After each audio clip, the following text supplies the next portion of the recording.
So before I get into we get into introductions, I wanted to just kind of summarize where we are and how we got to this moment.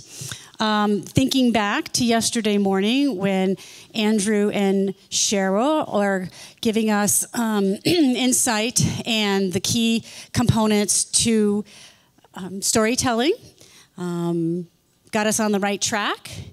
Then in the afternoon, what did we do in the afternoon? I can't even remember at this point anymore. Legos! Oh my God, Lynn, I'm so sorry. Legos. So we built our model of where we are now in our leadership spots and or our business spots where we were thinking about our future and what that would look like.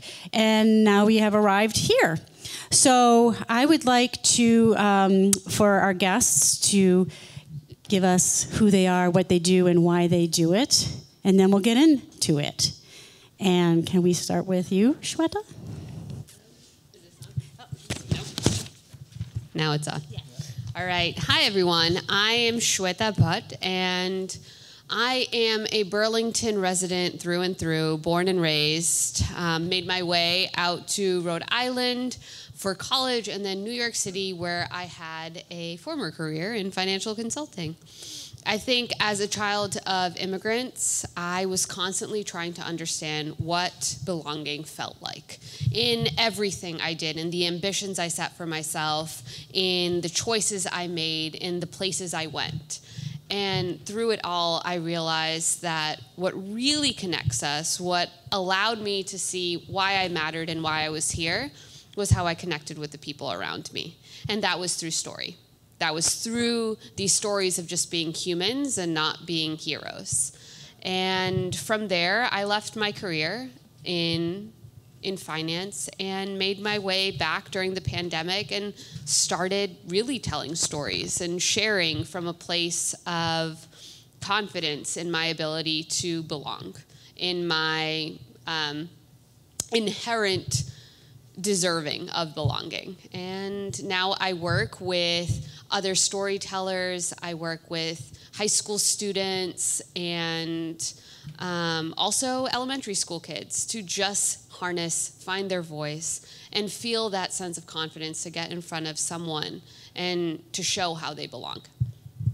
Nice. Thank you. Nice to meet you. Lenny? Hi, everybody. My name is Lenny Appelquist. I'm going to start in the present first. So I'm a co-owner of Cider House Media here in Easthampton. So my daily job is to help businesses, a lot of whom are in our valley, help tell their stories. And so I think for me, where the storytelling part starts is, I mean, at the very beginnings of your life, you're learning to construct your own story. I think, no matter, and it becomes situational and what works for your group in a way to connect with the people around you. So I think it starts there, and the different phase in your life, you go through these different modes of telling your story. So growing up, what I always wanted to do is I wanted to work in the movie business. And so I went to not really film school, got a communications degree, and then I grew up in Los Angeles and moved back and started working in the film business as a production assistant. So for 25 years, I worked through that. So I got to see master storytellers on Academy Award-winning movies bring stories out of actors. I got to have Val Kilmer as Jim Morrison walk up on me on the set of The Doors, my second or third job I ever did. And so being able to see that side of the story craft. And then I moved into working on commercials, seeing possibly very poignant stories told in 30 seconds. For me, the most amazing type of story is one that can really elicit emotion in a short segment, and especially something you don't really want to see, a commercial presented on TV. So flash forward to moving here, the choice was to commute back and forth to New York and keep that career, or shift that and do what I'd been doing kind of as a hobby and a side time business, web development and helping clients tell their story. Moving here in 2013, that became the full-time mission. So we've probably done that for close to 200 different small companies, individuals here in the Valley in the last 9.5 years. Nice. Thank you. Welcome. Thank you. Tiffany. So, hi, I'm Tiffany Espinosa. I'm actually both an executive leader and an executive coach. In my day job, I am actually the executive director of professional and graduate education for Mount Holyoke College, and I've been in higher ed for about 20 years. But I've also been doing coaching for almost that long. And I've had a kind of career that ambles across the U.S. I was born in Colorado. I lived in Michigan and Chicago and Baltimore, and got drawn up here to the beautiful Western Mass neighborhoods of Easthampton, Holyoke. It's a beautiful place up here. And, I think part of, for me, what all this is I started working at a business school probably 20 years ago. And I was working with people who were going through transition in their lives. And so they were adults who were like, hey, I want to do something different with my life. I want to press the reset button. And in trying to support them through that change, one of the things that just struck me like a freight train was, what are our stories? How do we understand our story, and how do we communicate it? Because we all have amazing baskets of skills and knowledge and experience. And part of it is, how do we start to harness that and move it forward? And so today, I actually coach executives that are in charge of multi-million-dollar companies. I work with entrepreneurs who are just getting started. I've probably worked with over 1,000 entrepreneurs in my career. And so lots of different trajectories. And part of my job is really helping understand who is this person, where are they coming from, and how will they shine? And how do they understand what makes them shine? And so, I really enjoy all of the work that I do, because whether it's with a graduate school or with my private clients, it's really about helping people adapt to new kinds of leadership and thrive. And so it's a pleasure to be here today talking about story, talking about emotional intelligence, because I think these are the things that tie together in such intimate ways. So thank you. Yes, thank you. Welcome also. I'm glad that you brought that up to the point about emotional intelligence, because we want to be thinking, connecting those dots. Your story. How is it that you're communicating that story, keeping in mind emotional intelligence and all that sort of thing. So let's get into it, shall we? All right. So my first question for the panel is, when was it that you first started being intentional about your story? And can we start with you, Lenny? Sure, because I kind of already started that before. I think it's again situational. When I became aware of my own story, growing up, I'm actually a child of immigrants as well. First, only American citizen of the kids. Well, one of my sisters actually is now. But my parents immigrated from Sweden, so a little different experience. But they brought with them was a lot of baggage in a pretty unstable household. So I learned pretty young how to construct a story to keep that out of my space in my communication. So I think that's what I was alluding to when I said situational. So I think it's important always to make sure that your story is authentic and honest and truthful. The truth doesn't have to fill every blank in, I think. And so it's constructing the story that helps you, I think, connect and helps give the other person on the other side of that story who's listening some insights to who you are, if you're doing it honestly and truthfully and authentically. And I think that's the part that I think is a through line that carries. So that story, it can be consistent but changing because you're still you. But I think as you move through your life, you're evolving, and your perceptions of the world change, and your situations change, your age changes. So the story gets retold, reimagined as you go forward. And I think what the past brings you is the ability to look at what you've done and then start thinking, future casting what the story can become. And I think creating the story for yourself too, and then working yourself into it. And I think on the business side for us, I mean, we work with such a range of clients, and a lot don't have the budget to do a deep dive into what their story is and what their 5 audience archetypes are and those pieces. So our job a lot of times is to find what part of their story we can distill in short bits of content to give someone who wants that service, is looking for someone, enough pieces where they can make the choice to choose them because they believe in them, they think they're trustworthy, they think they can carry it through. So I think all those pieces to the story, they really just have to be honest. Yeah, and just something jumped out at me as you were speaking about story and building into your future story, right? So going from storytelling to story making, right? Creating a new story. You don't have to keep reliving that same story over and over again. Shweta, what are your thoughts? Sure, yeah. I think in just speaking to that story making and allowing yourself to evolve your perspective on your life from a place of more observation. So for the first 18 years of my life, as I was saying, there was a sense of belonging I was looking for. And I thought that belonging meant that I fit into a box, I fit into a track. I was aligned with something that was already done before me. And I did all of that. And I did well in school, and I did what I thought would make my parents proud, and I went to a good college, and I got to that college. And that was where the lines and the alignment started to blurry, because I saw that there were more options, and there were different things, there were different voices and different ways people presented themselves. And I was so confused because I'd never had to do that. I'd never have to look in and say, how do I want to present myself? How do I want to be in the world? How do I want to serve in whatever way that I can? And I actually left college. I took a gap year. And that was never anything I had planned to do. That is not on the linear path to success that everybody writes up for you. But in taking a step out of linearity, that's where I started to be more intentional about, okay, well then what do I want to do? And how do I want to do this? And how do I want to see things that come into my life?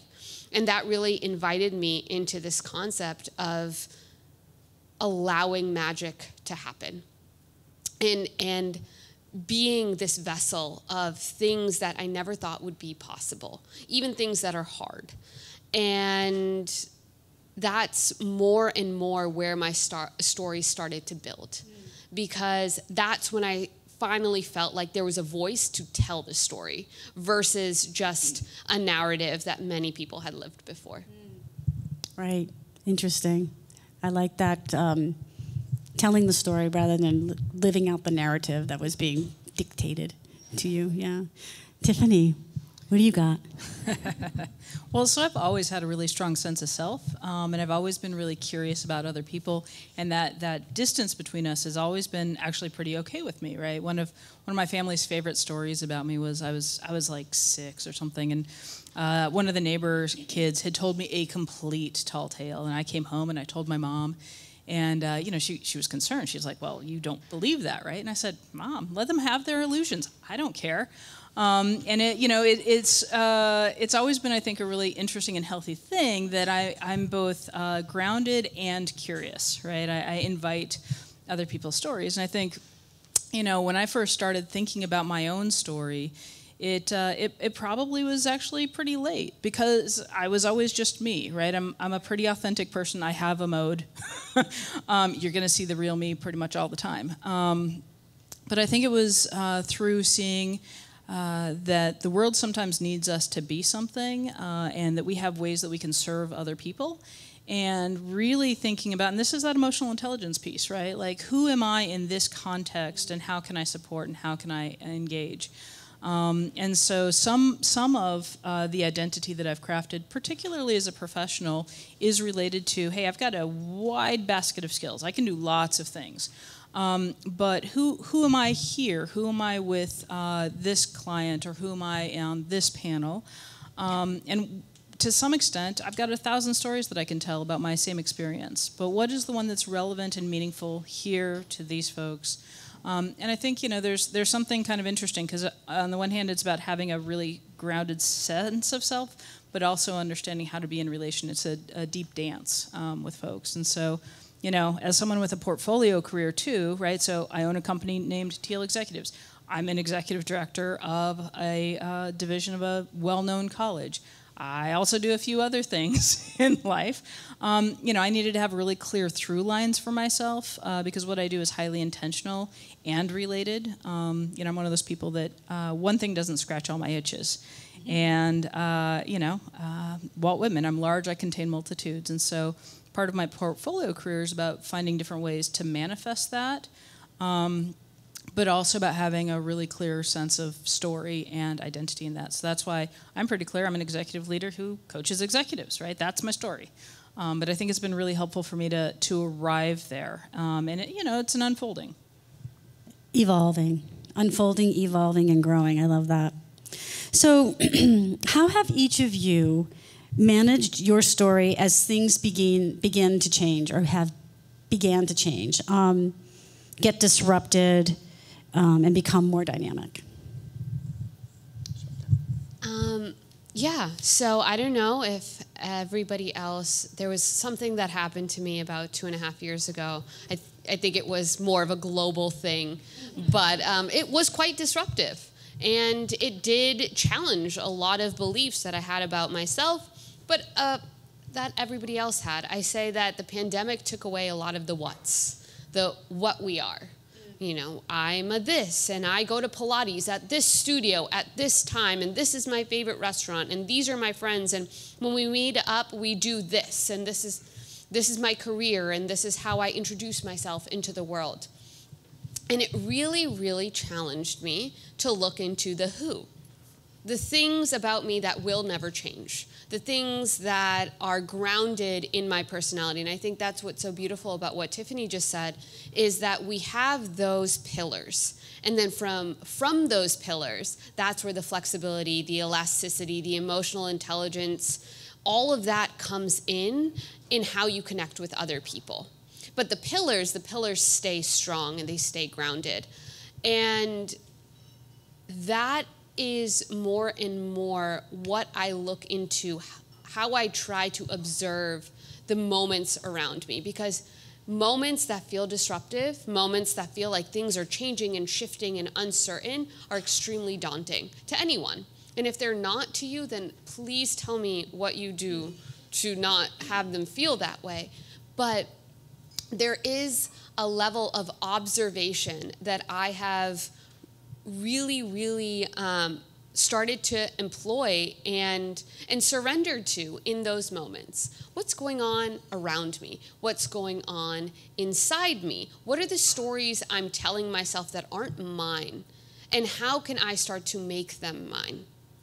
And not necessarily just transpose them onto me, but how can I change the words, change the actors, maybe even change the setting, and have these stories actually feel more like ones I've authored than ones that people have authored to me.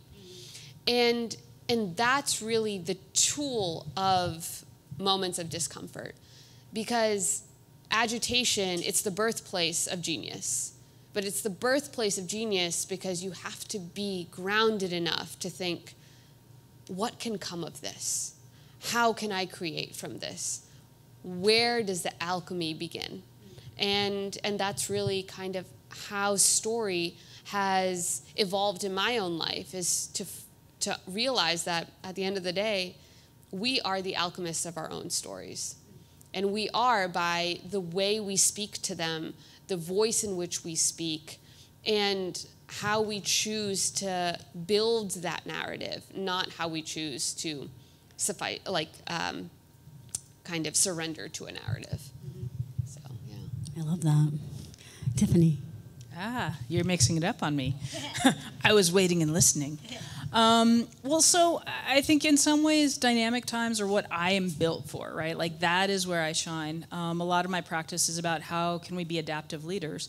And so whether it's, global pandemic or, like I say, personal transitions where you're like, hey, wait, I need out of this work. I need out of this lifestyle that I've created. I need out of this city. That's a place where, for me, it is completely my sweet spot. So the past couple of years have actually been a place where I've been way more comfortable and able to kind of midwife folks as they're asking and answering some of these questions. And a lot of it is really about being in that dynamic relationship and listening deeply for what are the truths. And honestly, one of the things that I lean into is what else is possible, right? Because oftentimes we have these prescribed roles or pathways or, hey, you're supposed to do A, B, C, and D. And the places that I'm really interested in is the people who are like, yeah, but what if I want to do A, 3, 7 Easter?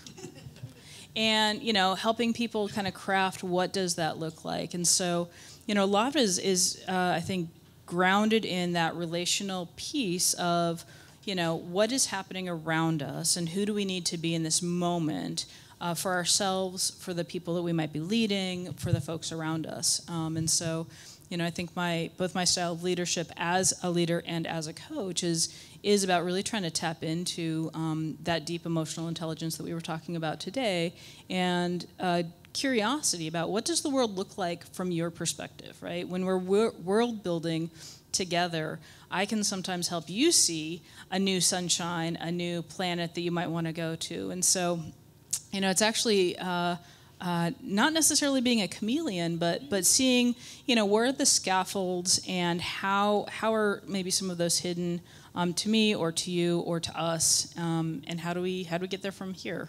But it takes some imagination, creativity, right? Asking what else is possible is really about paradigm shifting. It is not about accepting, the script that we got. So I love it. I do too. I love change. I found myself during at the very beginning, I was like, yes, we get to wipe it all clean. Let's start again. It was awesome. But then I found myself in this place of, well, okay, now, so what's the point? So I found myself a bunch of Post-it notes, and I wrote those words, what is the point? And then I realized my impact is what my word became.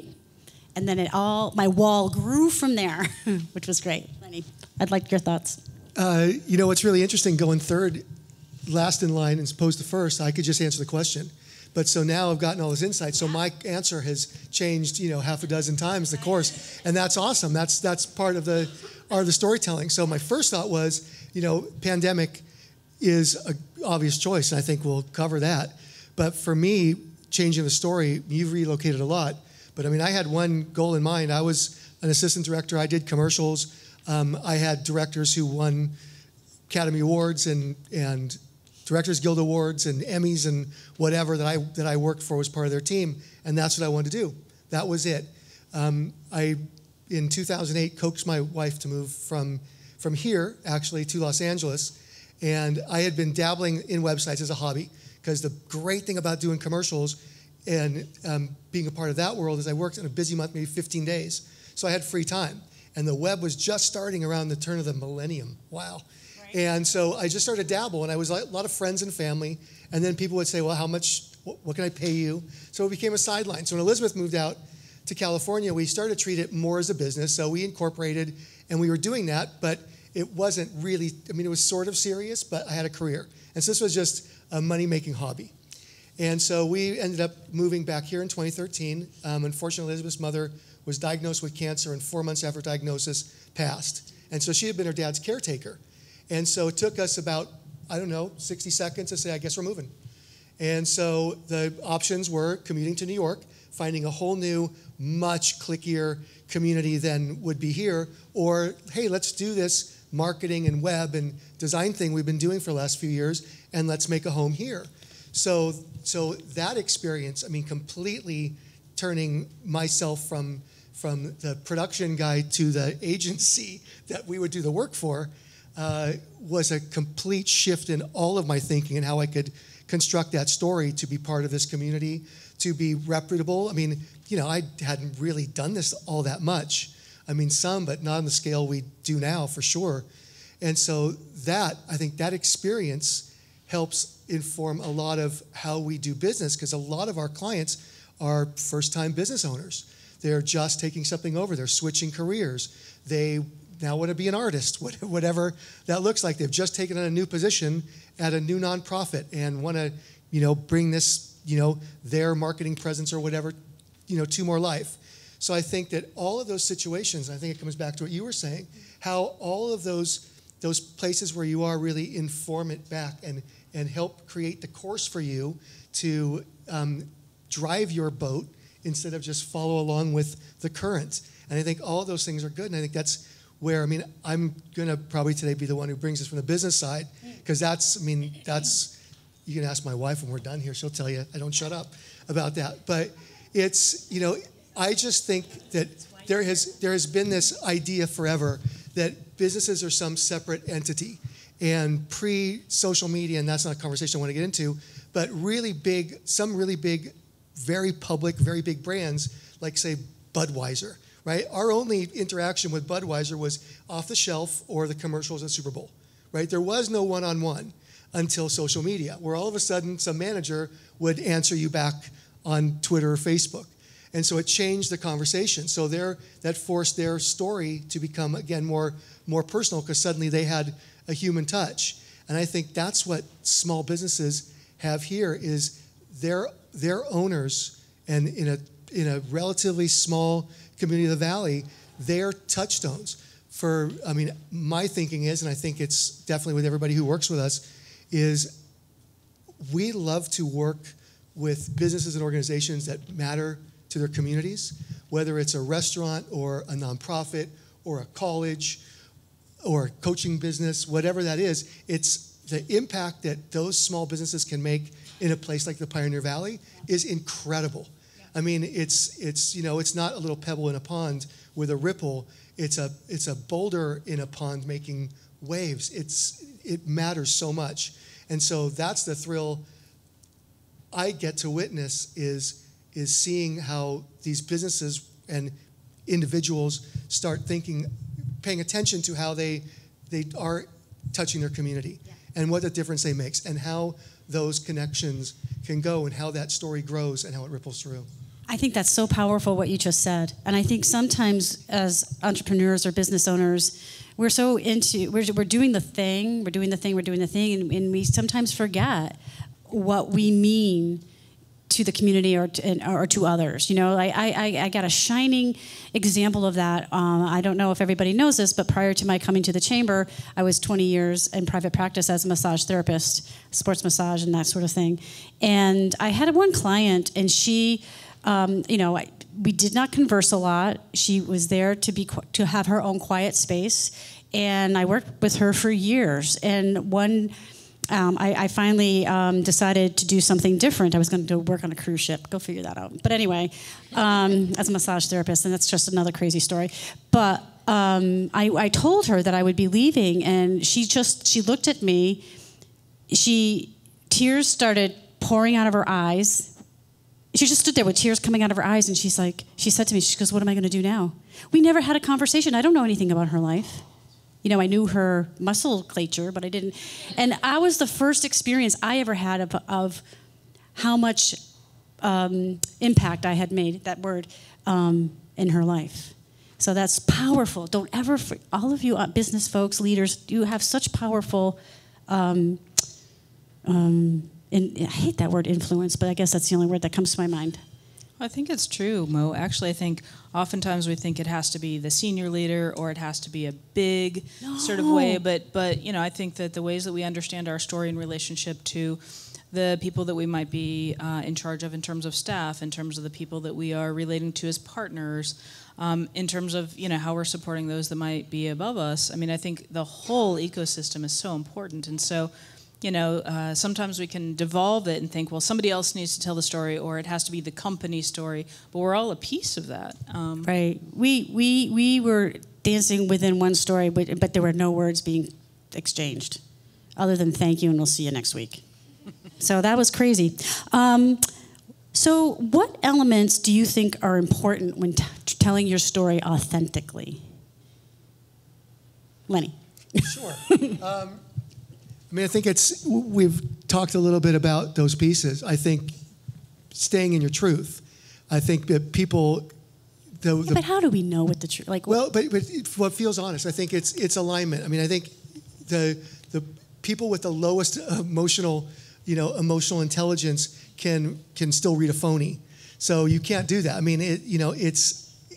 Everybody's got that, inauthentic meter that goes crazy, like, yeah, you're not being honest. So I think it's, you can make a big grand story, even, if you're a 2-person accounting firm, you can make a great story. Do you have to? Not all the time, right? It can just be, a simpler story. I think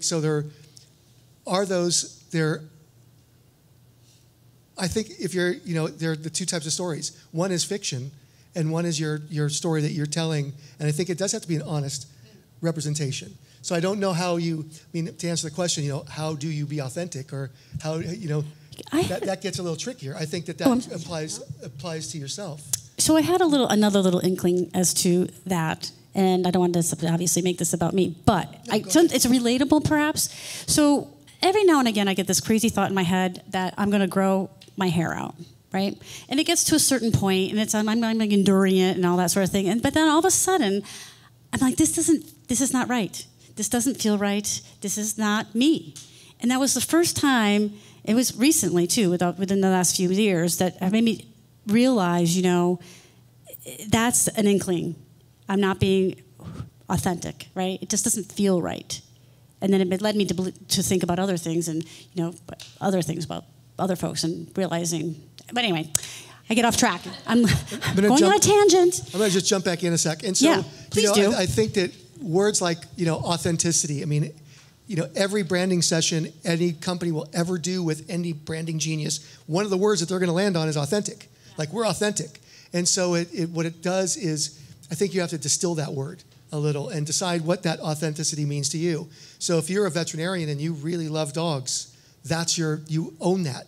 If you are an accountant and just like, that calculator is your friend and you can't live without it, that's your authenticity. But I think no matter what you're doing, what that chosen path is, I just think it's taking just ownership of it and diving into those waters with the most excitement you can. And I think if you approach it that way, irrespective of what that lane looks like, you can't be anything but truthful and honest with that if you're giving it all of your exuberance and all of your being. Oh, love that. Tiffany.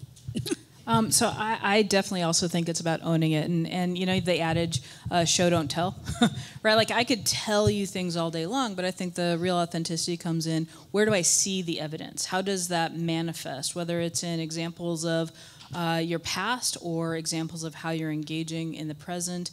And so if you can't actually show moments where that is a truth for you, I think that's a place where you have to re-examine what is authentic for you.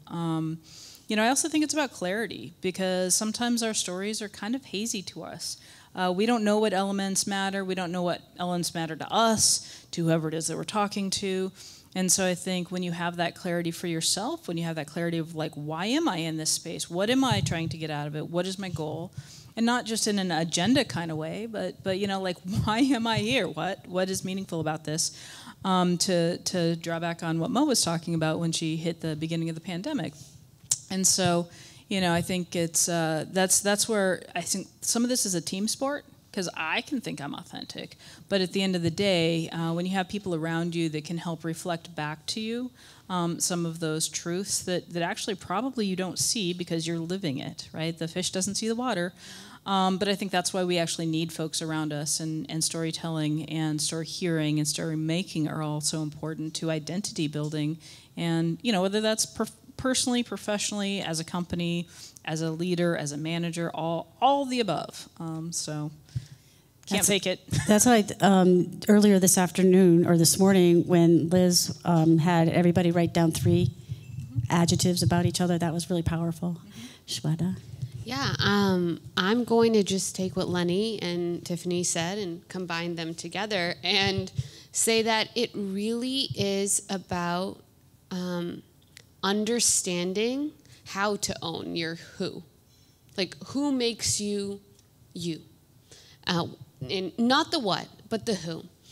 And the number one thing, and this is something my mom has told me ever since I was little, is you need patience.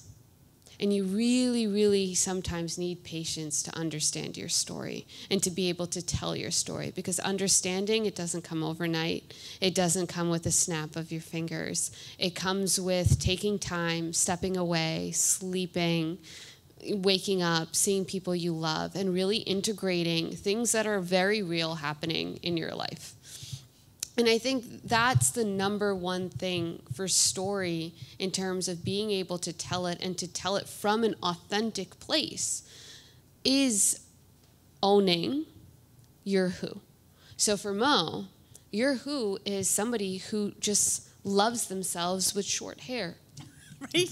And allowing that who to feel grounded in your body. And then you go from there, and that's where you tell your story from, and that's how you include yourself in your stories. You know, I have so many stories about working in finance and just how that felt and how it was draining. But what never changed about me through promotions or projects or all of that was any day I had a hard day, I would go into the stairwell. I put Get Down on it by Kool and the Gang on, put my headphones in, and I would dance by myself in the stairwell. And that has never changed. The song still comes on, and I still do the same thing. And realizing that authenticity does not have to be making these sweeping decisions about who you are and what your personality is and how you're going to be in the world. It's about these small moments that feel like just you can have to yourself if no one else was around.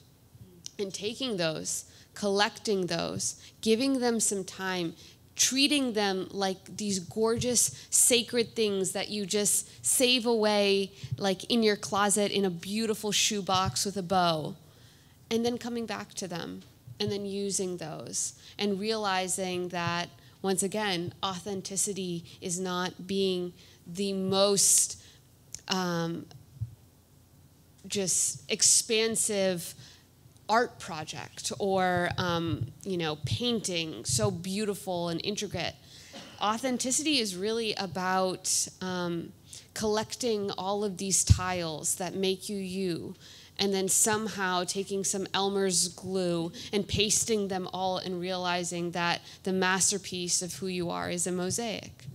And going from there and allowing yourself to keep picking up tiles and to keep adding little things. I love that. I love that. And then we get to keep picking up the tiles. I love that. Did everybody have an opportunity to answer that? Okay. So how do you move from, each one of you, move from storytelling to story making? We talked about that a little bit before, but let's get that a little deeper. Tiffany. You're looking at me. I'm sorry. I'm going to take that as a cue. Yeah, no, I appreciate it. Honestly, so I find it for me, it's about having clarity about what I want and where I want to go. And honestly, that's the hardest thing, right? I help other people do this all the time, and then it comes to me, I'm like, oh, God, I got to get out a piece of paper. I got to do some mind mapping. I got to think about what's important to me. And it's interesting because, I'm not necessarily a person who works from a deficit model. I'm working from a model of, what else is possible and abundance. And so sometimes it is actually really difficult to think about, like, well, what is my end game? What do I want? But for me, the shift from storytelling to story making is about thinking about what is that place, that destination, that person that I want to be. And then how can I start to think about that basket of things, right, the tiles, and start to assemble them in new and different ways. And what do I need around me to support me in that? And so, they often say in like the addiction community, you got to get different friends, you got to do different things if you want to have a different life. And I think that that's true for lots of us, right? Which is why the idea of who's your personal board of advisors? What do you need? What do they feed in your soul is so important, because what you need at different times in your life and your career and just your personhood evolves. And so I think, honestly, for me, the biggest thing about story making is, where am I going? What is my end game? And that is not easy. I think that's where we do, again, I think a lot of this is a great team sport. I'm going to bring it back to you, Shweta. Once again, just as a reflection of that, it's how do I want to feel when I'm there? Storytelling is great because there are details involved, and there's settings and there are actors, and there are a lot of resources that you already have to tell the story, already set up in place. They're more concrete. But story making is about how do I want to feel? And whatever happens between me and that, on that journey, that's the story that I'm making. And it really, really came into my life as a child. Grew up in Burlington, Massachusetts, which demographically is 50% Irish and 50% Italian. And then there's me. And so much of myself felt, so many people were telling me the story that I needed to be living. Teachers were telling me, you're good at this. My parents were saying, you need to do this. Students at school were saying, absolutely don't hang out with us. So it really, really invited me and challenged me young to say, this is hard. This is uncomfortable. How do I want to feel? And let me build my story that way. And this is the child that would put goldfish crackers in water and think miraculously overnight they would turn into real fish. Because I just wanted to feel like somebody who had goldfish or a pet and I could talk about them. I was the kid who used to come home and spin vigorously in circles because I wanted to replicate centrifugal force so I could become an astronaut. I was training myself young. And realizing that this is how I would sit on the ground, dizzy as anything, with my eyes closed and the biggest smile on my face, because that's how I wanted to feel. I wanted to feel like an astronaut. And so story making is not so much about the specifics of the destination. I am not an astronaut, but I feel like one. Rock on. And that's more and more what story, and that's what gives you a little bit more fun and makes it feel a little bit more malleable, is that, and authentic, is that you get to continuously change that picture, but the way that picture makes you feel when you look at it gets to be your choice. So. Thank you. Yeah. Lenny. So good. It is. Earlier, I think all three of us alluded to the idea of taking active participation. So paddling in the river as opposed to letting the current take you. And so I think that as we go through our lives, if we're paying attention, we're continually story making, because we are writing our life story every moment that we are going through. So I think it just becomes an issue of tense, right? So our story telling is in the past. And any story making or story casting or idea making, that's all future. And I think in the moment, we are faced with those crossroads all the time, and they're all choices. And I think the question is, do we make that conscious choice? Like, I'm going to go this way. I'm going to keep my hair short, or I'm going to go to work in New York for a financial firm, or I'm going to move from Chicago to Colorado to, Western Massachusetts, right? I'm going to keep working in the film business, or I'm going to, you know what I'm going to do? I'm going to start a creative agency, having never worked in an agency in my life, but seen some really good people do their thing. And, it's the reinvention and just, I think, owning that choice and writing as you go. For a lot of years, I played with this idea of a book, and the idea was producing your life. And so looking at what happens during the course of making a movie. So at the very beginning, when you're in pre-production, you're casting your movie. So Tiffany said it before, finding new friends. Are the people that are surrounding you are they the right ones for what you want to do? Or do you need to recast the players, the other actors in your life? Are you in the right location? Like, what location do you need to be in? What does the story look like, the story making? So how am I going to construct, this new path I'm on to get hopefully to those destinations? Because again, every one of those milestones, I'm going to have a choice to go left or right or continue straight ahead. So I think that's the big piece, is just deciding to pay attention to how your story is unfolding and making efforts to take ownership of the way you're steering your boat. And I just had an analogy come up that I have to share. Otherwise, it'll just go. But it's a lot like your back foot, story making. Your front foot, you've taken your step, and you have 360 degrees of pivot. You can go anywhere from here. But what makes that choice is your back foot. Your back foot is saying, okay, well, either you go forward, or you go to the side, or you do a little curtsy, or you turn around. And that's a lot of it, is that from where we are now, we have 360 degrees worth of decisions we could make.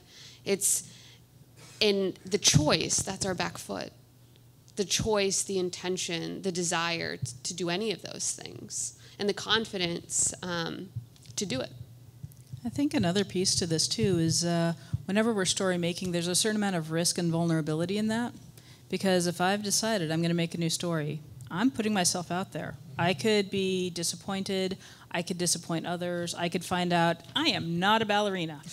Whoops, right? And so I think that there's an element that sometimes can encourage us to be more a passenger rather than a driver, rather than do a curtsy, just continue on in the line, because we're not always all that good at being vulnerable, and we're not always all that good at taking risk. And you know, one of the challenges, and this, so people who know me well know that this is a common phrase of mine, what's the worst that could happen, right? Like, okay, so I apply to NASA. They say no. I at least tried, right? And so I think there's some element of being able to put yourself out there, have some play with it, with the risk. That's part of what helps shape new stories. Because, you know, like when you walk into the woods, you don't know if you're going to find the wolf. You don't know if you're going to find grandma's house. And I think that's the reality of living the story. That is hard when we're trying to make the story, but being willing to give it a whirl, right? What's the worst that could happen? What else is possible? You learn something, you can always step back. You don't like that, step back. Right. So I have one last question, but I want to try to keep it a little brief because I want to have enough time for Q&A. So the last question is, what else should we know about connecting the dots? For example, our stories' connections to others. I would say that the number one thing to realize is that the things we connect on, the stories we connect on, the experiences we connect on, we're usually not so encouraged to share because they're boring. They're normal. It's like, oh, you know, this is another first date story, or another I got caught in a conversation with somebody in the bathroom story, or I was standing in line in the food court story. My experience has always been those are the stories that matter the most. Those are the stories that connect us the deepest. Because those are the overlaps that we have in our lives. Not everybody knows what it's like to grow up an Indian American. Not everybody knows what it's like to grow up the eldest child. Not everybody knows what it's like to work in New York or move home during the pandemic. But there are small little moments of my life that I know I share with with humanity. And that's more and more is to lean into our humanity and realize that life is not about the triumphs and the traumas. Rarely, that's what movies are for, which Lenny can speak to. Our life, and anybody who knows me will have heard me say this, but is really about finding magic in the mundane. These moments that we share with everyone. And we share them because we can connect on them. We can speak to them with actual experience. Maybe it's different experience between the both of us, like this is how conversations at the food court go for me, and these are how the conversations at the food court go for Mo. But it's once again realizing that we are a lot more similar than we aren't. And so much of how we sense and take in the world around us is overlapping constantly. So to speak from that, to speak from how things make you feel, how things, how things smell, how things taste, how things hear, like sound, feel, versus just like, this is what was here, and this is how it affected me, and now I'm a changed person. It's like, no, how did you become a changed person? Because maybe that same experience has happened to me. Not the experience of the story, but the experience of the feeling. So I think that going to what you said about those simple stories that become important, the mundane story for me this week is, I think Monday or Tuesday, I left a happy birthday comment to a friend on Facebook. And so she and I have been friends for 21 years. And the only time we've actually ever been in the same place, we were on a plane from LA to Miami. And so for 5 hours, we sat next to each other and just had a great conversation. And I think maybe half hour afterwards, chatted. And so for the last 21 years, we've stayed in touch. So, I've seen her get married and kids growing up and the whole, she's seen me get married and move across coast. And it was just a moment that could have been completely benign and could have been a touch point and moved on. But for whatever reason, it resonated. And I think that's one of those things. You never know what those parts are of how you show up that day or how the other person shows up or what that overlap is, how that's going to make a difference. I mean, I think there's stories that we could all pull up about those chance encounters. And if I wouldn't have stopped and talked to my friend, I would have been there when that awful thing happened. Or, all those kinds of stories. So I think within the story and within the connection, there's these miraculous parts of the journey that can happen too.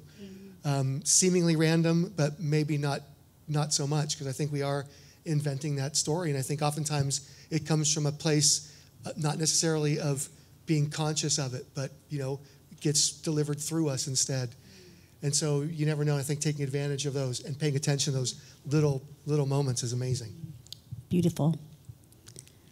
For me, I think it's a combination. It's about how you show up, but it's also about audience. Because at the end of the day, connection is about different folks being in some kind of community for some reason. And so it's about being relevant. It's about having meaning that you're creating together. It's, I think of it as there's lots of stars out there, but we connect them to see particular constellations. And so, to me, it is a very relational activity. And I don't think about connecting the dots in my story without thinking about who is the audience. And the audience could be me, right? Like, I need to make sense of my life. Or the audience could be the people that I'm working with. The audience could be the public. But actually, part of that is highly changeable for me because audience matters. And why are we here? Why does it matter that we're together? What's in it for everybody? And so I think that, for me, it's a really powerful piece that orients me when I'm thinking about connecting dots and thinking about, how do we do this in relationship to each other? Nice. All right. So Tiffany is going to take over the stage here for me, and I'm going to hop down off the stage. And if anybody would like to ask a question of one of the panelists, I can come and give you the microphone, and you can ask that question. Does anybody have anything they might like to interact, ask? I'm coming at you. Challenge. Probe. Be curious. Anything? Yes? I'll start us off with something a little lighthearted. For each one of you, you talked a lot about film. If you had to put your personal story on the screen, who would you want in it, or who would you want behind the camera? Yeah. Lenny has to go first on this one. I really was hoping you were going to ask who I wanted to play me, because... Okay, Brad Pitt. That one's easy. Come on. But same hair in Troy. Thank you. I'll take it. I'll take any comparison I can get. That was good. The other, front of the camera, the other cast members, that one's tricky. Behind the camera, someone's a really good storyteller. Maybe Ron Howard. Just, that would probably be good, because I think how he draws a real feeling. I mean, we didn't make it through because we started too late in other things.